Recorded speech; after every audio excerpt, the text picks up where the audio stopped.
এই মুহূর্তে বাংলাদেশে কোন নেতা সবচেয়ে জনপ্রিয় ও সৎ, এই শিরোনামে একটা পোল তথা ভোটের আয়োজন করেছিল বাংলা ভাষাভাষীদের জনপ্রিয় ইউটিউব চ্যানেল বাংলা কথন।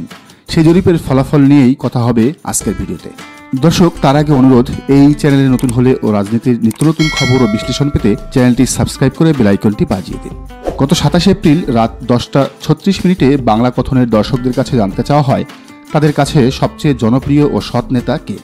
অপশনে দেওয়া হয়েছিল 4 জনের নাম: বাংলাদেশ জামায়াতে ইসলামীর আমির ডাক্তার শফিকুর রহমান, বিএনপির ভারপ্রাপ্ত চেয়ারম্যান তারেক রহমান, আওয়ামী লীগের সভানেত্রী ও সাবেক প্রধানমন্ত্রী শেখ হাসিনা এবং বর্তমান অন্তর্বর্তীকালীন সরকারের প্রধান উপদেষ্টা ডক্টর মোহাম্মদ ইউনুস।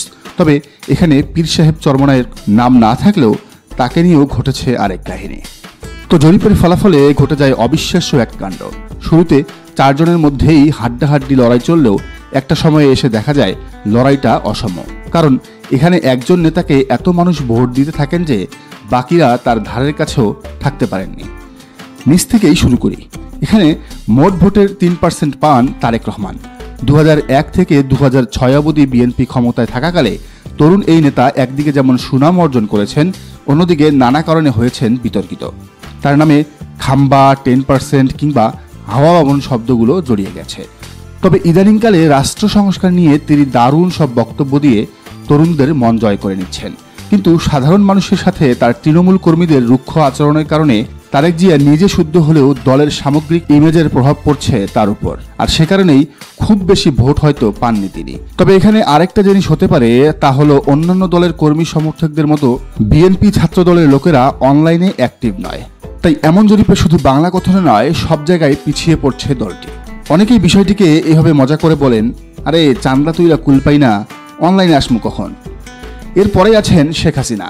তিনি পেয়েছেন 5% ভোট। দেশের 4 বারের প্রধানমন্ত্রী শেখ হাসিনার জনপ্রিয়তায় এতটাই ধস নেমেছে যে তা কল্পনারও বাইরে। এর জন্য অবশ্য দায়ী তার জুলাই আগস্টের অপকর্ম আর টানা 3 বারের বিনা ভোটের ইলেকশন। মেট্রো রেল, পদ্মা সেতু, এলিভেটেড এক্সপ্রেসওয়ে এমন নানা উন্নয়নমুখী কর্মকাণ্ড করার কারণে যখন তার জনপ্রিয়তা থাকার কথা আকাশচুম্বী, তখন তিনি তকমা পেয়েছেন স্বৈরাচারের। আর তারই প্রমাণ পাওয়া গেল এই ভোটের ফলাফলে।